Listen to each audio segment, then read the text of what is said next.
Salutare!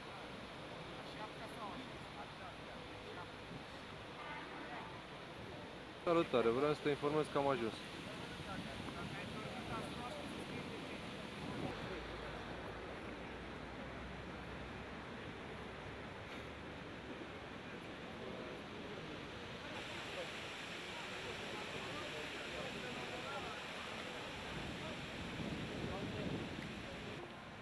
Pentru onor înainte prezentați! Doamnelor și domnilor, locuitorul șefului statului major general, domnul general locotenent, domnul colonel Marcel Mergeanu. Regimentul 51 Artilerie Mixtă General Paraneac este gata pentru începerea ceremonială de dezvăluire a plăcii comemorative. Comandantul regimentului, colonelul Mergeanu.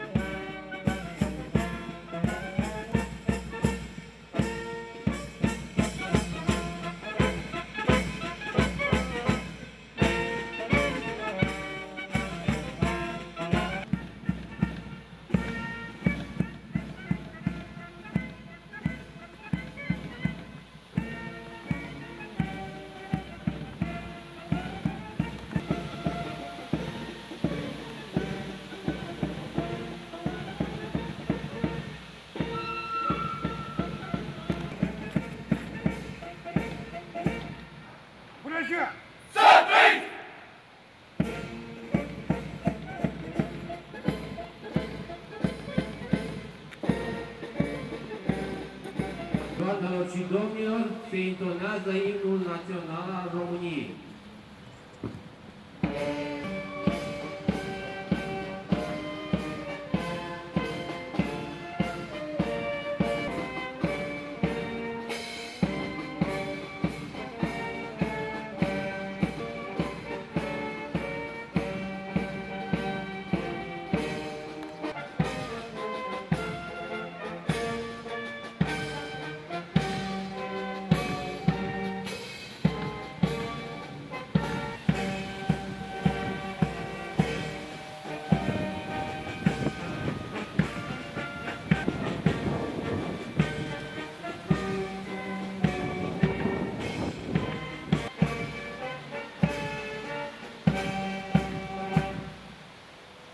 Aflați într-un regiment tânăr, unitate care la 1 octombrie a aniversat 3 ani de existență. La mulți ani regimentului 51 Artilerie Mixtă General Cornel Paraneac. Scopul ceremoniei militare de astăzi, 4 octombrie 2013, este dezvăluirea plăcii comemorative dedicată generalului locotenent dr. Cornel Paraneac. Activitatea se desfășoară cu o zi înaintea comemorării a 5 ani de la decesul generalului Paraneac, 5 octombrie 2010. În semn de prețuire a personalității excepționale a generalului Paraneac, dezvăluirea plăcii comemorative se execută la inițiativa subsemnatului în colaborare cu membrii familiei Paraneac, soția și copiii. Cu această ocazie doresc să mulțumesc în numele militarilor regimentului, membrilor familiei, pentru realizarea și donarea plăcii comemorative. Domnule general locotenent, doamnă Paraneac, am onoarea să vă invit să dezvăluiți placa comemorativă.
Binecuvântat este Dumnezeul nostru totdeauna și vecilor.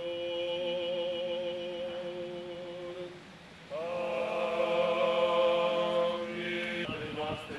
Să plăiască fără de legile noastre, Biblie cercetează și Biblie pe neputințele noastre, pentru Sfânt numele Tău, și Fiului și Sfântului Duh, și acum și pururea și în vecii vecilor. Amin. Tatăl nostru, precum în cer, așa și pe pământ, pâinea noastră cea pe toate zilele, dă-ne nouă astăzi și ne iartă nouă greșelile greale. Ca Ta este împărăția și puterea și slava a Tatălui și a Fiului. Amin. Se binecuvintează această plată comemorativă în cinstea generalului locotenent dr. Cornel Parania, cu harul Preasfântului Duh, prin stropirea cu această apă sfințită, în numele Tatălui și al Fiului și al Sfântului Duh.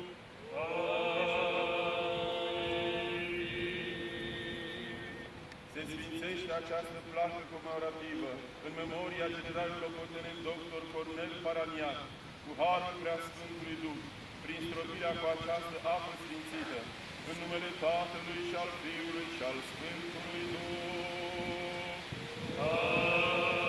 Amin. Se sfințește această plată comemorativă în memoria generalului locotenent dr. Cornel Parania, cu harul Preasfântului Duh, prin stropirea cu această apă sfințită, în numele Tatălui și al Fiului și al Sfântului Duh. Amin. Mântuiește, Doamne, poporul Tău și binecuvintează moștenirea Ta. Biruință binecredincioșilor creștini asupra celui potrivnic dăruiește și cu crucea Ta păzește pe poporul Tău. Aleluia, aleluia, aleluia. Cel ce prin adâncul înțelepciunii, cu iubirea de oameni toate le chivernisești, și Dumnezeul nostru. Miluiește-ne pe noi, Dumnezeule Dumnezeu, de pe neamul locotenent dr. Cornel Parania, și pentru ca să-i se ierte lui toată greșeala cea de voie și cea fără de voie. Doamne, miluiește! Doamne, miluiește! Dumnezeu să așeze sufletului unde drepții se odihnesc, cu iertarea păcatelor lui, la Hristos împăratul cel fără de parte, și Dumnezeului nostru să-i cer.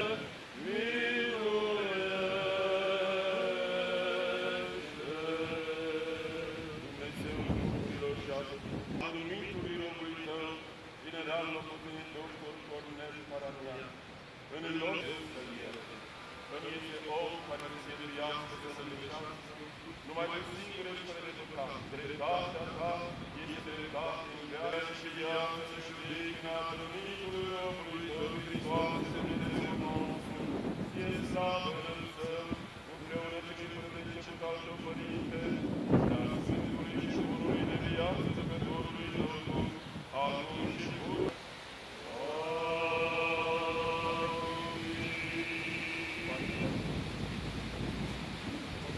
Pentru robului Tău, general locotenent dr. Cornel Parania, ca omenire,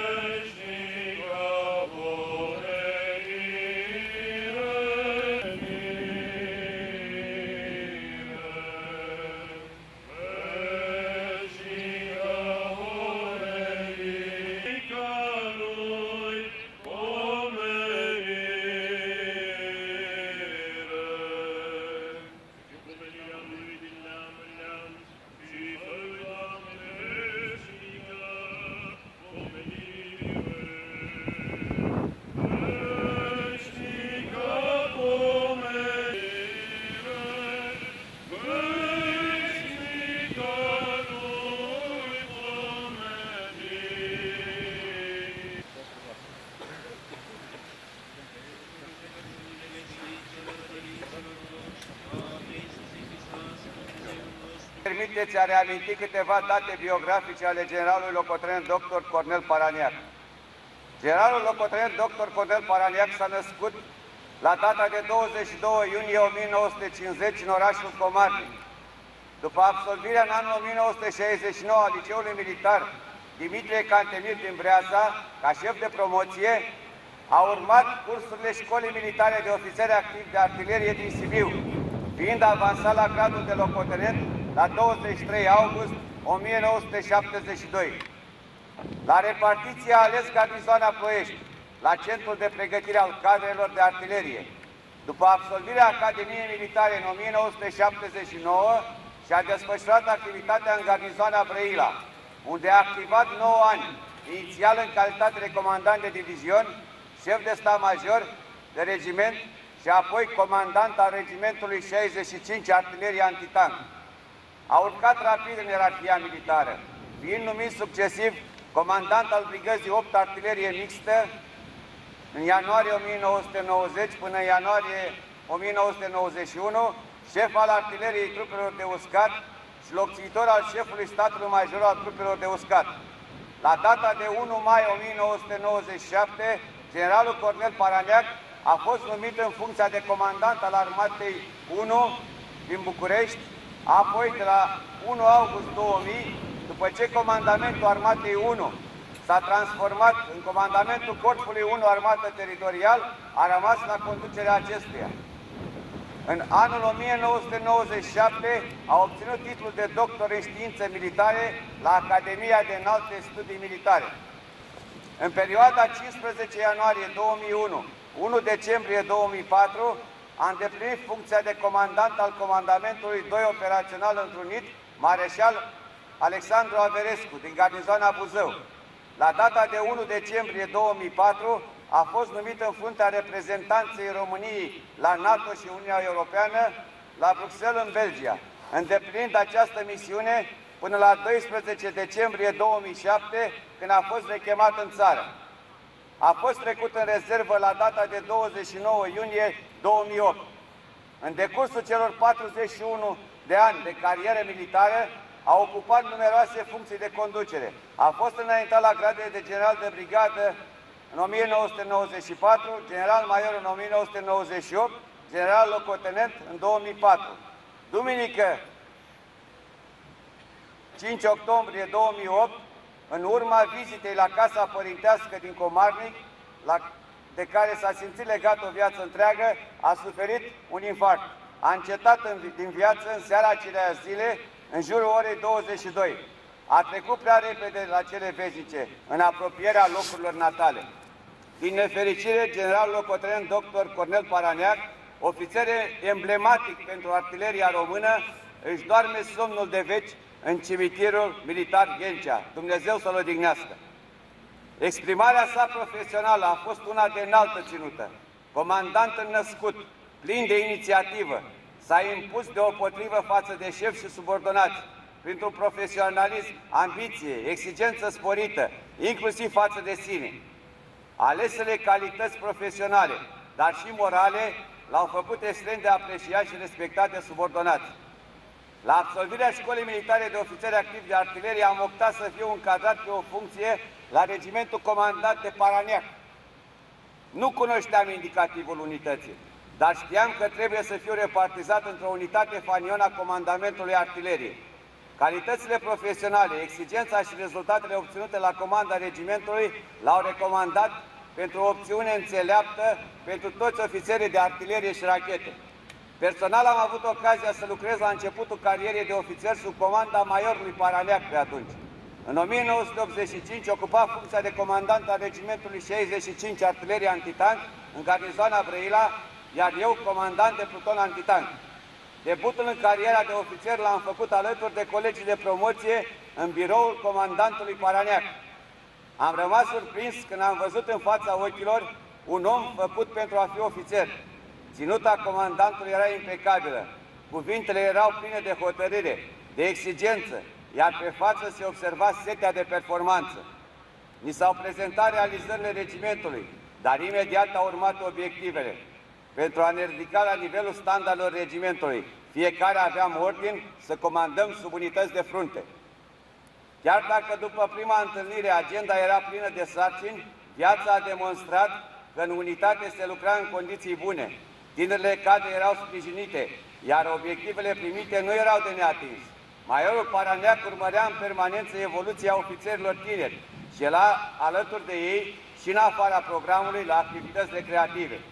Am apreciat la comandantul Paraneac corectitudinea, creativitatea, grija profundă față de subordonați, precum și spiritul camaraderesc. Ulterior, după mulți ani, am avut prilejul de a-l vizita la Bruxelles în ultima săptămână de misiune. Generalul locotenent dr. Cornel Paraneac a lăsat în urma sa o multitudine de studii, contribuții valoroase la dezvoltarea gândirii militare românești.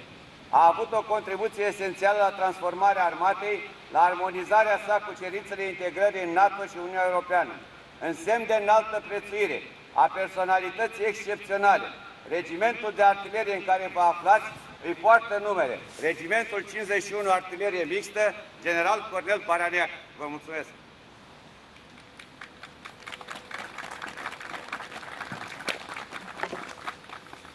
Are cuvântul fiul Domnului. Emoția momentului nu poate fi descrisă în acest moment prin cuvinte, crescută de altfel și de fapt și de cuvintele spuse de domnul colonel Mergeanu referitoare la tatăl meu, generalul locotenent dr. Cornel Paraneac. Voi începe prin a cita două versuri spuse de marele poet Tudor Arghezi. Nu-ți voi lăsa drept bunuri după moarte decât un nume. Acesta a fost obiectivul lui pe care, după cum putem observa astăzi, și l-a îndeplinit cu deplin succes. Instituția armatei, în care și-a petrecut cea mai mare parte din viață, i-a recunoscut meritele și prin acest semn dat Regimentului 51 Artilerie a împământenit și a fixat cel mai mare semn de apreciere pe care cariera lui militară la această oră ar fi putut-o avea. Vă mulțumesc tuturor celor care sunteți alături de noi. Vremea, așa cum se pare, ne-a fost totuși prietenoasă, cât se poate. Din acel col senin de cer sunt convins că ne privește la această oră, iar dacă, dincolo de regretul că a plecat prea devreme dintre noi, a însemnat faptul că undeva acolo sus era nevoie de el. Vă mulțumim încă o dată, vă mulțumesc personal și din partea familiei pentru prezența aici și pentru sprijinul pe care ni l-ați arătat. Vă mulțumesc!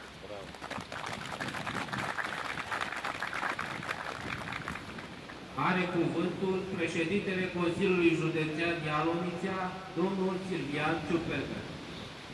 Ce vă interesează? Știți, mult de la viață, mult de la împrejurări, dar cel mai mult din bibliotecă și din efort și de la camarazi, cu care m-am intersectat de atâtea ori în anii 66-67, când eram la Liceul Dimitrie Cantemir din Breaza. Nu știu, ne-am întâlnit. Cantemirist a dobândit în anii aceia ai tinereții ceva sublim ce nu se șterge. În primul rând, voința de a fi neodihnit și neobosit. Om care, așa cum a dovedit cariera ulterioară, a știut să facă din instituția pe care a servit-o emblema instituțiilor lumii. În armata română, acesta este semnul faptului că selecția oamenilor și selecția umană din anii aceia era cu totul excepțională. Domnilor ofițeri, doamnelor și domnilor, hotărâtoare pentru evoluție.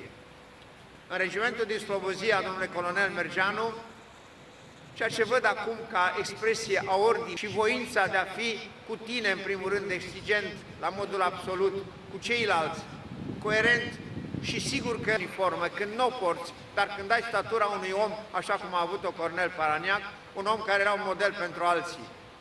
Nu i-am cunoscut perioada, să adăugați la ea ceea ce oamenii vor să admire întotdeauna.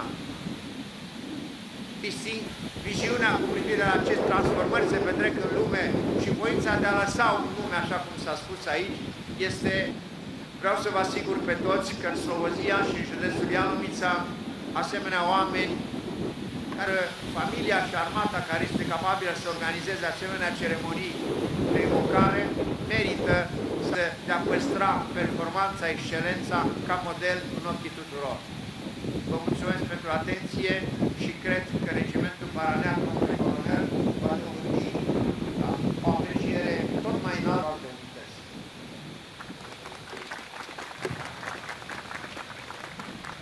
Are cuvântul locțitorul. Onorat asistent, onorată fană, doamnă profesoară, pentru că mi-ați fost și profesoară în Școala Militară de Ofițeri Acunației, Bogdan, Andreea, Oxana, domnilor generali, foști șefi ai statului major general, foști șefi ai statului major al categoriilor de forțe, respectiv forțele terestre, comandanți de mari unități, șefi de direcții în statul major general, domnilor ofițeri, maiștri militari, subofițeri, personal civil contractual, gradați, soldați, dragi prieteni, dragi camarazi. Este un moment deosebit de onorat pentru mine, atât ca general al Armatei Române, ca locțitor al șefului statului major general, dar în primul rând ca om care a avut ca model, ca prieten, această personalitate emblematică, așa cum spunea și comandul Regimentului Armatei Române, Artileriei Române. Vă rog să-mi permiteți să mă adresez dânsul. Stimate domnule general locotenent Cornel Paraniac, în acest moment de mare însemnătate și încărcătură emoțională, nu doresc decât să vă spun că este un privilegiu pentru noi, este un privilegiu pentru garnizoana Slobozia, este un privilegiu pentru Regimentul 51 Artilerie Mixtă să aibă alăturat numele dumneavoastră. Ca ofițer, șef de promoție de liceu militar, de școală militară de artilerie, ca un ofițer eminent, comandant, ofițer de operații, pentru că a fost și șeful operațiilor comandamentului artileriei, comandant de armată, comandant de comandament operațional întrunit, reprezentant al Armatei României la Bruxelles, în NATO, promotor al relațiilor speciale în parteneriatul strategic cu Statele Unite, promotor al relațiilor speciale cu armata turcă, pentru că armata întâi a fost într-o relație specială cu armata întâi din Istanbul, al cărui comandant a ajuns comandant al forțelor terestre și ulterior șef al statului major general al armatei turce. Prieteni și oameni care v-au apreciat și vă apreciază într-un mod excepțional. Am avut marea onoare să vă fiu subordonat. M-ați întrebat în calitate de comandant de armată, da, nevii șeful cercetării la Armata întâi, da, domnule general, mă onorează. Plecam din direcția informației de statul major general, mă întorceam în Armata întâi. Mi-ați oferit posibilitatea să devin comandant de brigadă și m-ați întrebat, Dane, vrei să pleci să iei comanda unei brigăzi sau vrei să mai lucrăm împreună aici? Și v-am raportat că mai am foarte multe de învățat de la dumneavoastră. Și am învățat alături de dumneavoastră și am trăit momente și clipe deosebite. Am construit o secție informații la nivelul armatei care v-a fost datorată eforturilor și modului în care dumneavoastră ați realizat acest lucru. Am gestionat împreună, sub comanda dumneavoastră, aspecte legate de mineriadă când trebuia să fiți și ați fost numit comandant al apărării capitale.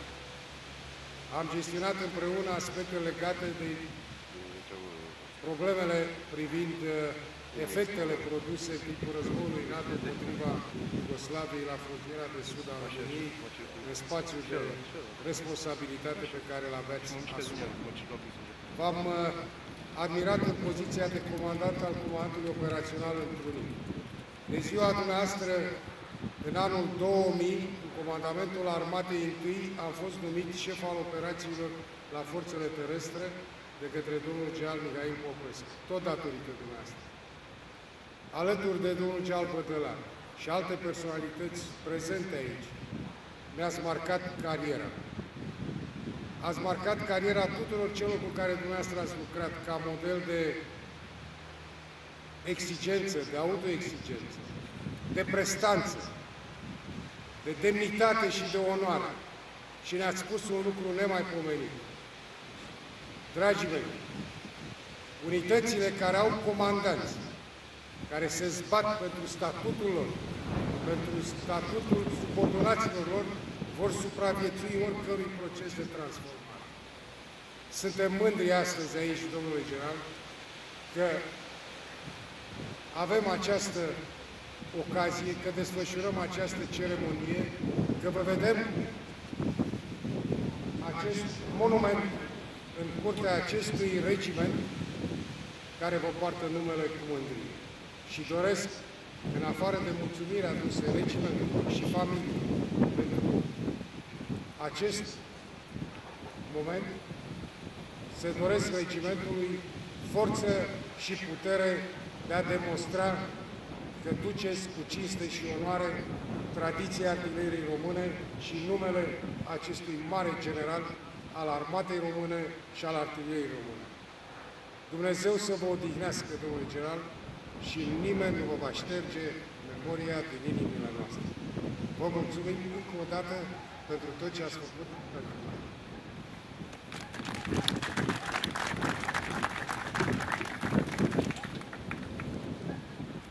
Doamnelor și domnilor, începe ceremonialul de depunere de coroane.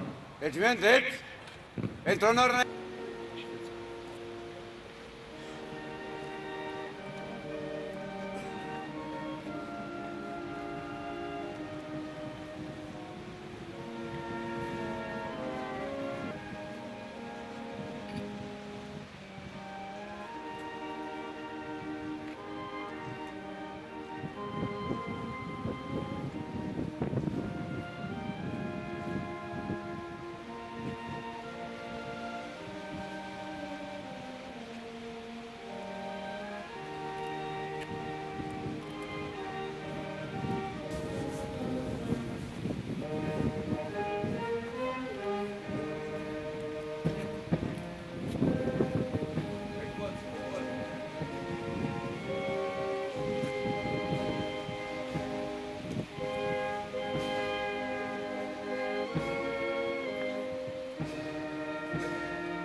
Se depune o coroană de flori din partea de...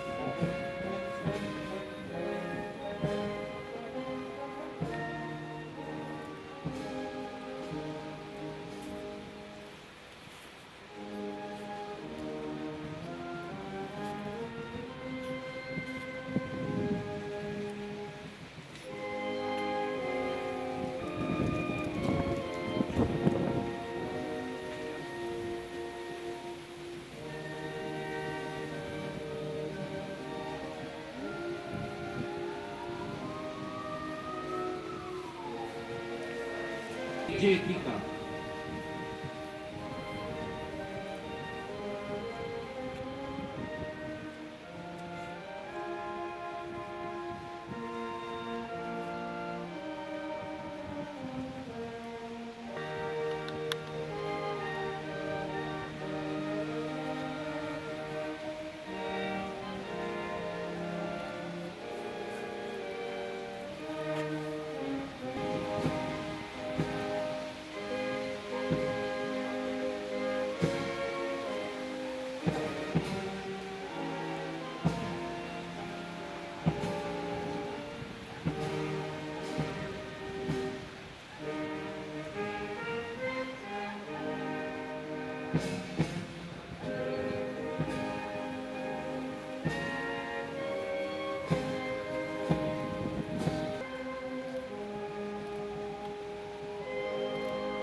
pentru participare.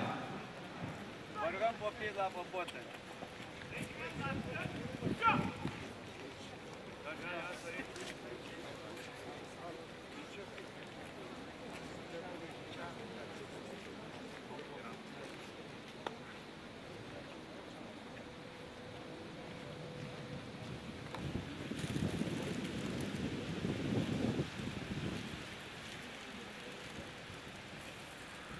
Sacoșa.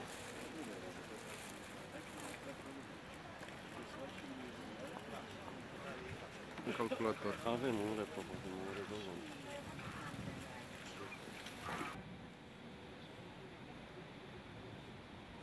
Frate, înainte!